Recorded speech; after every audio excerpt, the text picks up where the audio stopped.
Hi, I'm Kirby Allison, and today we're just a short journey outside of Mayfair in Islington to visit the bespoke workshop of Canons for the first fitting of my latest pair of bespoke shoes.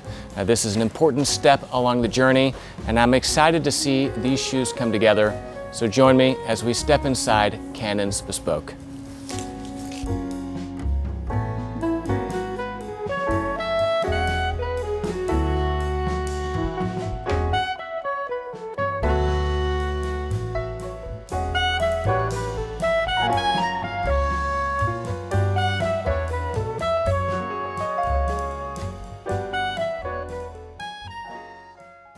Simon. Hi, Kirby. How are you? Yeah, very well, thanks. Good to see you. It's nice to be back. Yeah. And I'm very excited for today's fitting.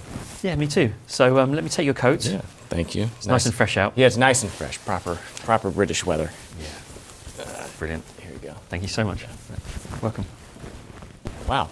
So here they are. Look at these beauties. Yes. So describe to me where we are in this process. This is a fitting? That's correct, yeah. So we've made a shoe up to a fitting stage. It's not going to be your final shoe, so we've cut it in the same leather, and we've done the pattern, and the last is exactly how the final shoe will be, before any alterations.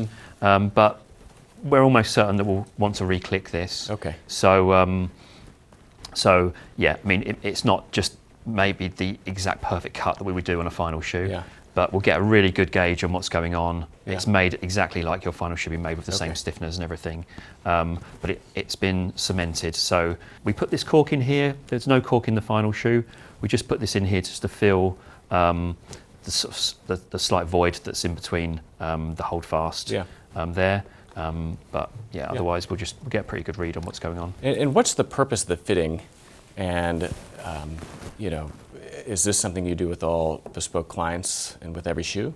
Yeah, because we made you a new last, we always do a fitting. Okay. So every time a new last is made in our workshop, then we always stop, do a fitting, check everything, fine tune. There's always some little tweak we can find, and then just check everything's okay and make through. But is it like with bespoke tailoring, where every single suit, even if you have a pattern, you're going to do fittings, multiple fittings? With shoemaking, is it the same?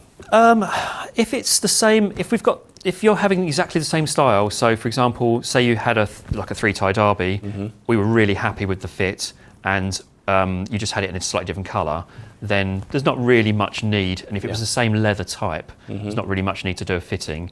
If you wanted to, say, have a shoe that you wanted to wear in the summer and you had a slightly lighter gauge sock, we might do a different last and have a slightly different fit on that. If you had maybe a slightly different leather, maybe something that was a lot lighter, maybe we'd want to check that as well. So, for example, sometimes when we do a suede shoe, we do a fitting, and we check it in calf first, because you don't get quite as good a read on a fitting in suede. So there's different reasons why we would do one, but most of the time, if it's the same style, same pattern, and the same leather type, there's not really much need unless the customer really does like to have that part of the process still. I mean, it's interesting that the fittings really are part of what gives the bespoke product its integrity, right? I mean, you're going to the incredible lengths to create a bespoke last, right? For the comfort, the fit, and the overall aesthetic. Validating that through the fitting process is part of what gives the final product its integrity. Yeah, absolutely. Yeah, and it's just like I said, there's just sort of some fine tuning you can always do, especially on something like a derby. We might find today that these facings don't quite line up exactly parallel, and so in a fitting we can check those things, and we would have to recut. There's no alteration you could do if we made the shoe through that we could ever change that. So really, this although it just adds on a few months to the process, it's definitely worth doing. It's a more thorough way of doing things. And would you ever do two fittings? Right? Yeah, really. Occasionally. I mean, it's not that common to do two. Just kind of small tweaks at this point. Is what you expect. If it's certain alterations, then we might find today that there's something a bit major going on that we would say let's actually just double check on a second fitting. Certain styles we are more likely to have second fittings, like Chelsea boots, for example. They there's more of a chance we would want to do a second fitting on something like that. And yeah, I mean, it just really depends what kind of alteration we're going to do. We find. Yeah. So they're quite uncommon. You know, it's probably a small percentage of the shoes that go through every year that have 2 fittings. Yeah. Yeah. And then how much does one's last refine across multiple shoes? I mean, would you expect to really land on that point of what you would consider perfect by the time you make the first shoe and then not really have many alterations from the first shoe to the second shoe? Or are you refining over multiple commissions? Yeah, it depends really how often someone orders. So if they're ordering multiple pairs a year consistently every year, then we've got a really good gauge on exactly what's going on. If it's like a bit more spread out, we might remeasure, check with a fitting. Also, some people's feet just really do change, like from their lifestyle or their health, and so the last gets adapted as we go on. So yeah, I mean, it's just, some people just, their feet really hardly change, and the last really doesn't change much. Other people, it just evolves as we go on. Yeah. But how much is a customer really not able to tell, truly how the shoe fits until after it's finished and they've been able to wear it for 3 or 6 months? Do you find a customer that after a shoe's delivered, you've gone through the fitting process, have kind of zeroed in on what you think is that perfect fit and last, but only after having worn the shoe, all day for several days in a row or across several months is a customer able to, really refine that feedback? That's a really good point, actually, yeah. So the very first pair that we ever make, there's just that little bit of information we don't get from a fitting that you only get from the final shoe being made with the sole on, because it has a shank inside, it has the full integrity of what the final shoe is going to do, and also just how the person walks in the shoe. So we usually say to clients when they have their first shoe, just wear it for even a few weeks. 2 to 3 weeks can be enough for us to get a little bit of an extra gauge, and if they've got another pair of shoes coming through subsequently, we don't start on that second pair until they give us that little bit of extra information about the first pair that they've worn. So you're right about that. That's And something like blisters, I mean, that of course is a common pain point for a pair of shoes. Should you be able to determine the fit and whether or not it might cause blisters at this fitting stage, or is that something really you would only know once you're wearing the shoes and have actually walked all the way down Piccadilly? I mean, you need to wear, for a blister to form, you need to wear a shoe quite a bit, and I think but we would want the customer to wear it that much before we get that feedback. But that's the type of feedback that only after having a completed pair of shoes and wearing it might you. I mean, I think blisters are a really uncommon thing for us to sort of like get as a comeback. I mean, just curious. I can't even think of the last time we had some. But so really, I mean, if this process is being done correctly, then blisters it would be surprising if a customer came back and said that he was wearing blisters. It's quite an uncommon thing to hear, really. It might be, some people have very sensitive feet, so sometimes there's small things where we tweak, like where the small toe is or things like this, where you can make just minor adjustments and things like that. Most of the time, the things where you might hear a bit of feedback, but blisters are quite an unusual one, because usually they're formed from like the shoes sort of like rubbing and slipping and things like that at the heel. Which you wouldn't expect on a pair of bespoke shoes. It's not something you really would expect from, But I mean, obviously, whatever the feedback we get from the customer, we take back on board. If we have to, for whatever reason, if the shoe really didn't work, for whatever reason, like we would stand behind it, and the thing would be remade and recut, and we'd have we'd go back to the drawing board with it. But I mean, that's so uncommon. And that's the purpose of the fitting, is so that you don't have to actually scrap a finished pair of shoes. Right. It's you're getting the feedback at this stage versus once the shoe's been completely made by hand. Kind of like, although it adds a couple of months on really to the process in the first place, it can actually save quite a lot of time if we're just fine tuning. So obviously, if we made through and then we weren't really it wasn't 100%, for us to then go back to the beginning again, it adds on maybe 6 months. So Well, it also increases the threshold where it's there might be a little bit of hesitation to completely remake a pair of shoes. Whereas at this stage, like, you're really soliciting that feedback before you get to that point. There's also there's the shoe kind of like you know, there's a point as well once when you're doing a fitting or with the first pair, it takes some time for the foot to really bed into the shoe. So there's not only you're waiting for the actual upper lever to relax a little bit, you also need to wait for the actual foot to sort of lower into the insole slightly. So that heat from the body and it softens that leather, which is quite firm because it's oak bark tanned. Yeah. And so the customer usually what's called beds in a little bit. Okay. And that sort of slightly changes things. We sort of build that in, we kind of anticipate that. So we build that a bit into the fit. Yeah. So in anticipation that that's going to happen. Yeah. So we're kind of looking ahead when we're doing a fitting. So sometimes someone might say, it usually is, there's points where it's snug and there's points where there's space. But we're sort of we're looking ahead at that point. Yeah. To see how it's going to react afterwards. Yeah. Well, this is my second pair of lasts. Yes. How have you changed these, if at all, for a Derby versus my Oxfords? Well, it's the same concept, really. It's the same, in terms of last making, it's the same sort of theory behind how you'd make the last. But I've changed a few things. Your Oxford last has a slightly higher toe spring. Okay. So just move these over here.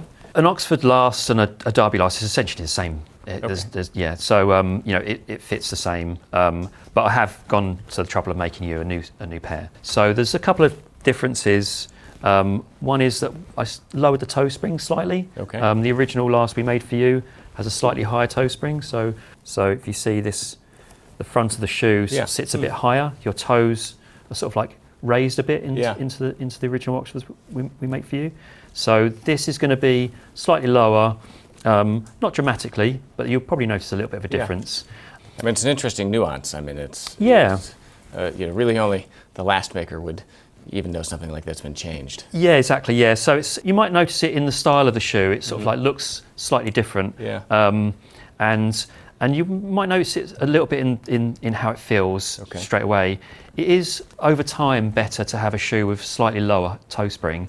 But you still need a little bit of toe spring. Yeah, I've got a pair absolutely, of shoes from Dimitri Gomez in Paris with no toe spring. Oh wow, okay. And they look great, but they walk kind of flat-footed. Yeah, no, you need toe spring. Yeah, definitely. It's an essential part of. Yeah, it needs to be built into it. If you have it flat, it looks okay as a sample. But trying to walk in them, they're going to just start, making a slapping sort of type effect on the floor. But if the toe spring's too high, toe spring's quite good if you're hill walking or something like that, where you need to sort of you're on an incline, and the higher it goes, it kind of like Western boots have quite a bit of toe spring. That's right. Yeah, exactly. So it does look like it has a slightly different look. Funnily enough, this shoe here has quite a high toe spring, so you can see. Yeah. It's raised up a bit. And it's certain foot types, so some foot types benefit from having a higher toe spring. Okay. But over time, it's probably better to have something a little bit lower. So the foot does a bit more work in the shoe, rather than just sort of being the toes getting held up in that position. Okay. So as you age, it's not as beneficial to have it as high as that. And I don't think you necessarily need it. So I lowered it for you just for this pair. And I thought it'd be a nice experiment. Yeah. And you can tell me afterwards how you feel and if you prefer it or not. So we could always make a Derby for you with this last. Or this last, they're now going to be interchangeable. Yeah. So it'll be up to you in future which one you choose. It's interesting the nuance and the just the skill of a last maker, right? In the way that you're translating those measurements and the understanding of the foot into the last. Here are two different lasts, right? Both made. This one was from Foster's, wasn't it? Yeah. Right. That's when we were. You've done this one. Yep. But two different last makers looking at the same measurements, would interpret those differently. Definitely. Definitely. There's a degree of nuance and really refinement that is, maybe not perceptible to the lay eye, but, to a skilled last maker, very important. Everyone has a different approach. Everyone has a different approach to how they measure. Everyone has a different approach to how they understand what the customer wants. And then also just in terms of how you actually problem solve the last making process. Everyone has a different way of doing things. And even if I handed this last to another last maker, they wouldn't make it the same if they were trying to copy it. It's just you have your own style. Yeah. You know, when you were here and I was measuring you, I noticed that your big toe was slightly lower down. It was flexible, but I noticed it sort of like wanted to stay quite straight. And that had been built into this last. So the toe spring was quite high, but the toe had been dropped into a sort of a lower position. Okay. So rather than sort of do that, I've actually just lowered the toe spring and changed a bit of your whole foot position. Okay. So it'd be really interesting to see how that changes how your foot sits in the shoe. Yeah. So it's going to be quite, quite an interesting point. Great.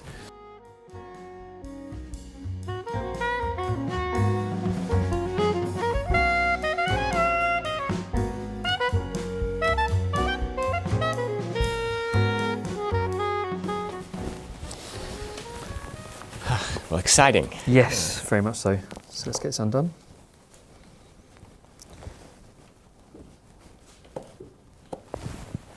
Just lift your So customers that are traveling through London can come here, of course, for Yeah, their fittings, absolutely. but otherwise it would be on trunk shows. That's correct, yeah. Yeah, we also sometimes go to people's offices and things Yeah. like that in town. So if they don't have the time to come Yeah. over. But most of the time people want to come and see the It's a workshop. beautiful workshop. Yeah, thank you. Should we take the Oh, other? the other one. the other one? Sorry. So, yeah. Let's just lift out of those. That's great.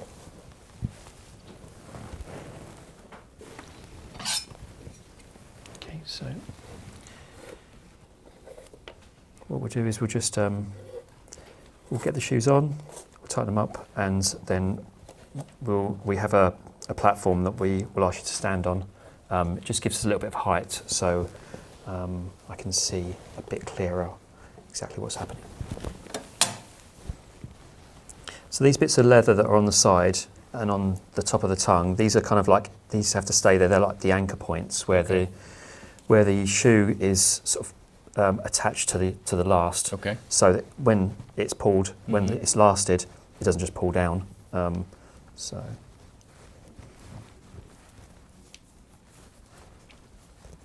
I'll tighten up reasonably tight, and I'll retighten it when we get in place.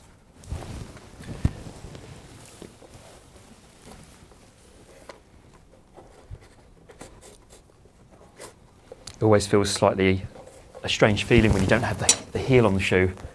Yeah, and how do you approximate the heel, in the fitting? Yeah, so it depends on the heel height. So we'll have different sort of extra platforms that we use. I'll show you in a second. Just get that leather from behind your foot. Sorry. And that will represent the heel. Okay. So yeah, most people on a shoe like this will have like an inch or an inch and an eighth heel. And so we, I'll have you stand. Yeah. So yeah. So I can get a little bit of an idea of how the shoe's fitting already. Okay. So obviously I want to see it weight on. Yeah, we'll have a really good idea in a second when you're standing. Okay, yeah, we're ready to go.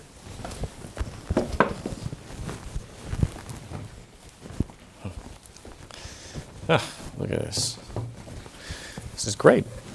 I like the box. Yeah, it helps. So you're raised up helps your slightly. back. Yeah, exactly. And I can just get a bit of a better sort of view on what's going on. Okay. Yeah, of course. Yeah. So and we've got this is representing your heel. So if you just nudge forward actually just a touch, that's better, yeah. And if you don't mind, if I can just roll up your trousers slightly. Yeah.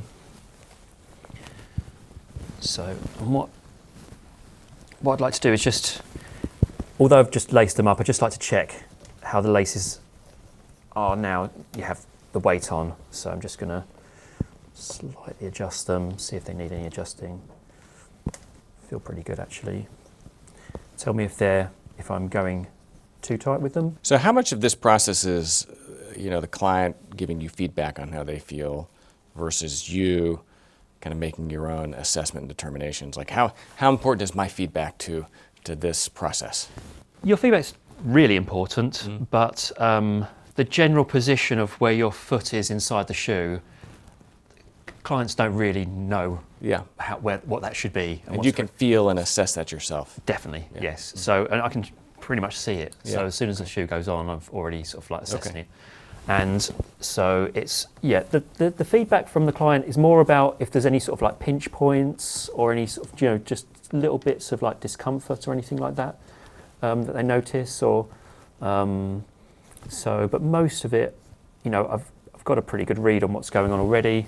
I just start to move around, just check how I feel that the shoe's fittings, to see if it's too tight anywhere or too loose. Okay. So I'm pretty happy with how these are. I know your insteps are quite sensitive, Mm-hmm. so how I tighten them might be a little bit tighter than how you would tighten your own shoes. Okay. So that's something you could be. I'd be really keen to know from you if that feels comfortable or not. Yeah, it feels comfortable.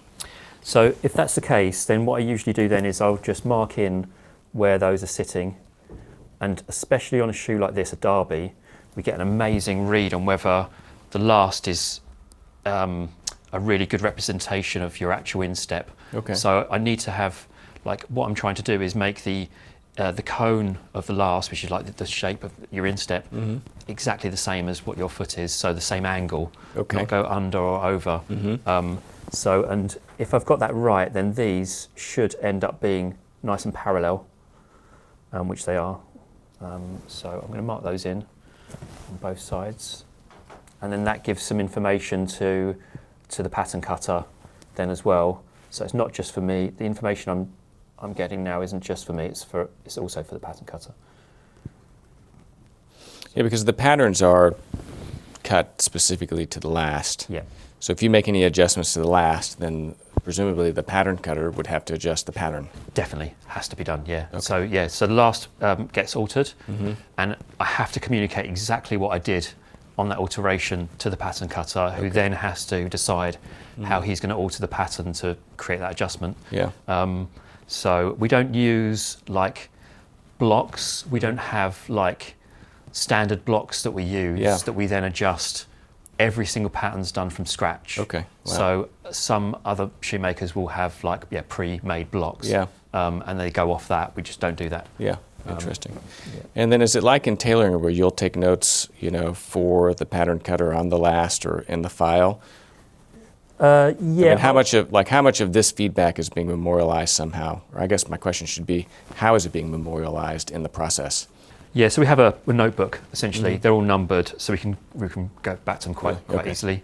And every single fitting we do gets recorded in the notebook, Mm-hmm. and it has an index. Yeah. So every customer has multiple places in each notebook. And I'm taking notes for myself as a last maker. I'm also taking notes for the pattern cutter. So if the top line might sit too high or too low, for example, or if there's something like, for example, on a shoe like this, the lug position, which is the position of how this is stitched here, we might want to adjust it by a few millimeters here and there. So so it's like I'm thinking of the last making and the pattern cutting at the same time. Yeah. But firstly, I just observe, and then I kind of ask a few questions usually, Okay. and just go around the shoe. So I'm just checking. There's really basic things like, is this toe is there too much pressure on this toe, for example? Is there any space here at the throat of the shoe? So I mean, the top lines to me, they feel comfortable. Feels like you've got enough space underneath the ankle bone there. This is another point where I'm really paid a lot of attention, just where your Achilles is here. When I did the measuring, I recorded how wide your Achilles tendon is, and I built that width into the last shape. So what I'm trying to do is just make it as exactly fit, just like the shape of your body there. So nice and tucked in here. There isn't any space. In a minute I'll ask you to bend your foot, but at the moment I'm just still looking around. The top line's seen nice and tight against the outside of your foot there. Same on the inside, there's no spaces.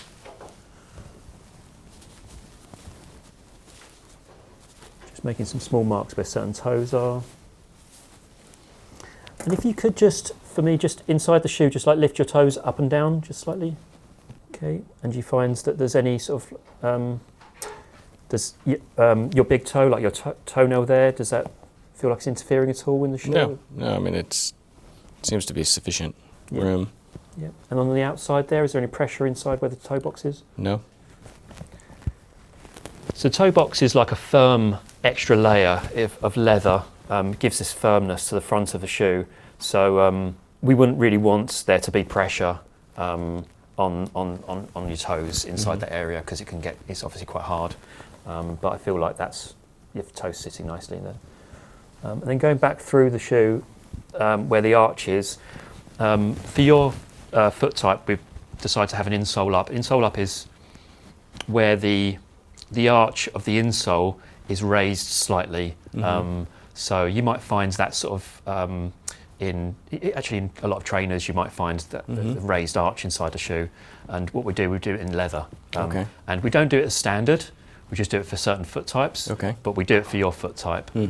So I'd like to know if that feels comfortable for you. And what's the purpose of that? Is it just arch support? Yeah, support. Yeah. So if you have a high arch or a very low arch, it's beneficial. It just gives it a little bit of extra support. The shoe's very flexible, like it does have a little bit of sort of give in it as well. So it's not, your foot still does have work to do. So it's not like but in the long term, it does definitely benefit the foot. I mean, it's interesting with the bespoke shoe. I mean, you have a lot of structure with the hard stiffeners. Yeah, that's very true. Despite, you'd feel the shoe and think, wow, this is a really hard, stiff shoe, but it also maintains its flexibility where it needs to be flexible. So support where you need support, flexibility where you need flexibility. I think the key to that is that because the actual the curve of the shoe is correct, and if your foot is sitting in the correct position, like if the joint and where all of the heads of these bones are sitting, where the shoe actually bends, if your foot is correctly positioned in that, and the shoe has the exact bend shape of your foot, then it's not going to then want to twist and fight your foot. So then that gives a sensation that you don't really feel the shoe so much. When you wear a shoe that's like a standard shoe, like on a standard last, they're much straighter, and the shoe then starts to sort of like you have to break it in. And the breaking in process isn't just the leather relaxing; it's also the shoe contorting, twisting, and that can create other pressure points. So that's why in bespoke, if the foot's positioned correctly in the shoe from the start, you don't really have that sensation straight away. So it's quite an unusual feeling. Of not having to break in a bespoke shoe. It's a really weird feeling at first. It almost feels like you don't have shoes on. And you get that really nice fit at the back, which is what we want. But the toes, there should just be like the slightest bit of room for them to just move. They shouldn't be too constrained. Interesting. So again, on this side, just gonna just check the lacing on that. That seems perfect.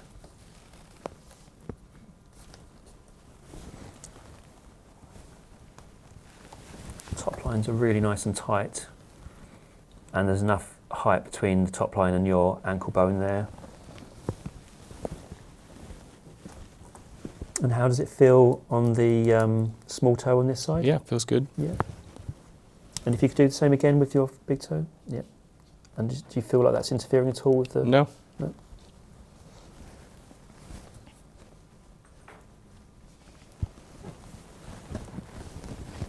again, round the back here. Just going to look from this side. And then on both shoes, your Achilles tendon, this bit here where the back of the shoe, does that feel comfortable? It's really nicely fitted there, so I'm really happy with how both of those are fitting. So if you could just lift one at a time, that's it. And just do that a few times, like 3 or 4 times. Okay. What are you checking for there? Just checking to see how the heel's cupping, if there's any sort of how the shoe's bending, if it's bending in the correct position I want it to be. What about, are you looking for excessive creasing at all? There is that. Sometimes you can find if the foot's positioned slightly wrong, then you can begin to see how it would twist, and then you can begin to see that actually need to reposition the foot slightly, and that would be an alteration that I'd probably do sort of somewhere where you can't see. Actually, you probably sort of run it under a little bit, run it under the joint a little bit, and reposition where those bones are. Okay. Basically, you're adjusting the insole rather than the upper.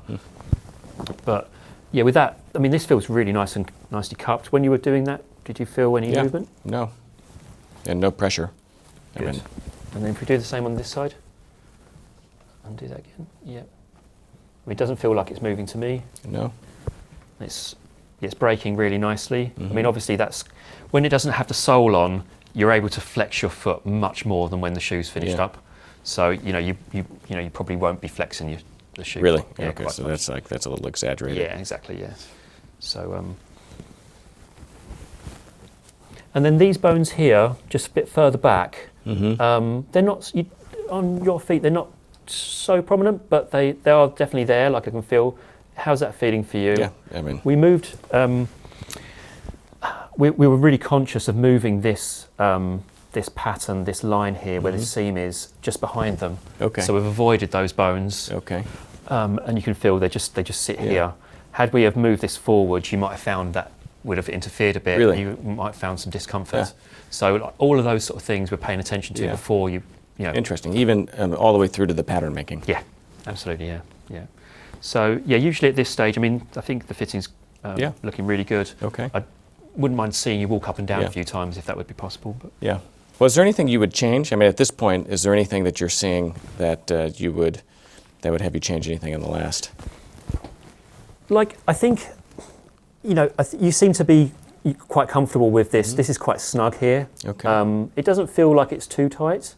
I might put a fraction on this, on either side, just the tiniest little bit, just so when you do start wearing the shoe, it just retains that line rather than the toe changing the shape of the shoe. Okay. It's already built into it. Okay. So, I mean, it'll be like a very small, minor alteration. And that would be an example of you building it up. Just a tiny bit, yeah. Okay. So, I think the joint's sitting really nicely, actually. And how do you find, like, the toe, your big toe? Does that seems fine. Yeah.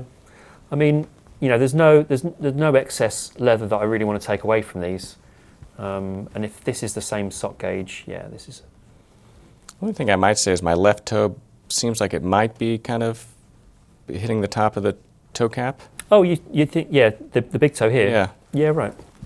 I mean, just at like the toenail, I'd say even a little bit higher. Yeah, right there, yeah. Yeah, exactly, yeah. Yeah, so, when I was asking you earlier to lift up and down your toe, that was kind of what I was hoping to sort of. So if you feel like a little bit more room would be needed there, then that's, what I'll probably do is I'll probably just do. Yeah, I mean, it's tighter on the left than it is on the right. Yeah. So I'd say the right's fine, like I can kind of wiggle my toe before it hits the cap. Sure. Whereas I'd say that on the left, it seems like the big toe, like the toenail, is kind of almost resting on the cap. Okay, so we definitely don't want that. Yeah. So, and I remember when we did the measuring, that was something we noticed as well. So, that's probably the most important alteration that I'll do to the last then. Okay. It won't be huge. It will slightly affect how the toe shape looks, but like probably imperceptibly to most people. But what I'll do is I'll do it to both lasts, so they just pair up. Okay. Because it won't hurt to have a little bit more space. You've probably got about a millimetre or so height extra on this one. Yeah. Yeah. So I'll just do the same on both. Okay. And I don't think you notice any difference in the toe shape or anything like that. Okay. But the facings are sitting really nicely. You've got like they're parallel on both shoes, about a quarter of an inch, just over. Yeah. Sitting exactly the same on both, so that's great. Yeah. I mean, in the mirror they look beautiful. I mean, yeah. It's going to be a nice pair of shoes. Yeah, absolutely. Yeah, and just something a bit different that it's quite a different style to an Oxford. Yeah. It's still formal, but it just has a little bit more character in a way. So I think I'm really happy with how the toe shapes come out for you. I think it looks really nice with your trouser width, especially the one you're wearing today. Yeah. It's not too pointy, not too exaggerated. Also not too round. And exactly. And it's not too traditional and old-fashioned. And so really try to kind of get that right. And I do feel happy with how it's come out. Yeah.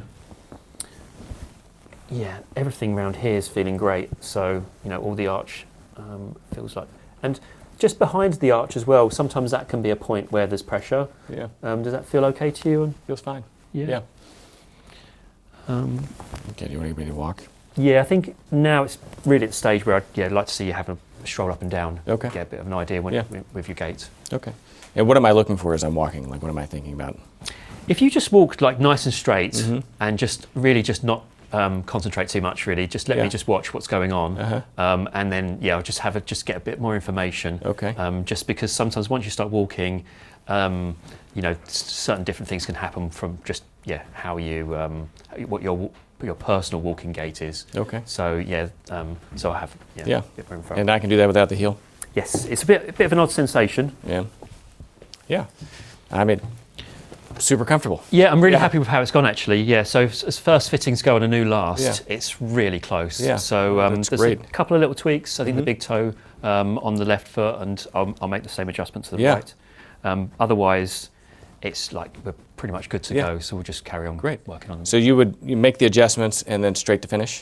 Make the adjustments, last and pattern adjustments, and then we'll just re-click, close, straight to finish. Okay. Yeah, and so the next time you see the shoes, they'll be made up. And about how long do you think it would be then from here to a finished pair? It's usually sort of like 2 to 3 months. Oh, really? So the thing that sometimes holds it up a little bit is just us finishing off the last and the trees, at the end.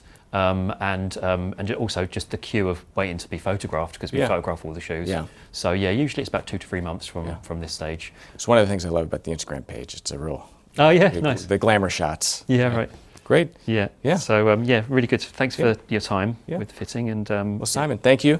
Yeah. And this is great. And again, the other pair of shoes, the Oxfords, the dark brown, lovely. I'm glad you and I look forward to adding a pair of Darbys and really kind of continuing that bespoke journey here with Canons. So, of course, thank you for your commitment to the craft and for doing such incredible work. Yeah, thank you, Kirby. It's really thanks for your time. Yeah, it's a real honor to add another pair. Thank you. Cheers. Cheers. Thanks a lot.